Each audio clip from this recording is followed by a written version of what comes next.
சங்கீதம் 122. கர்த்தருடைய ஆலயத்துக்கு போவோம் வாருங்கள் என்று எனக்கு அவர்கள் சொன்னபோது மகிழ்ச்சியாயிருந்தேன். எருசலேமே, உன் வாசல்களில் எங்கள் கால்கள் நிற்கலாயிற்று.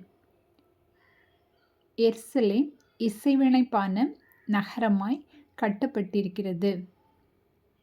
அங்கே இஸ்ரவேலுக்கு சாட்சியாக கர்த்தருடைய ஜனங்களாகிய கோத்திரங்கள் கர்த்தரின் நாமத்தை ஸ்தோத்திரிப்பதற்கு போகும்.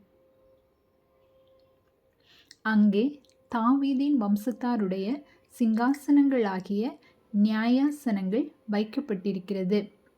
எருசலேமின் சமாதானத்துக்காக வேண்டிக் கொள்ளுங்கள். உன்னை நேசிக்கிறவர்கள் சுகித்திருப்பார்களாக. உன் அலங்கத்திற்குள்ளே சமாதானமும் உன் அரண்மனைகளுக்குள்ளே சுகமும் இருப்பதாக.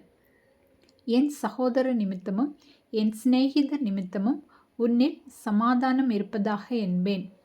எங்கள் தேவனாகிய கர்த்தரின் ஆலயத்தின் நிமித்தம் உனக்கு நன்மை உண்டாக தேடுவேன். ஆமென்.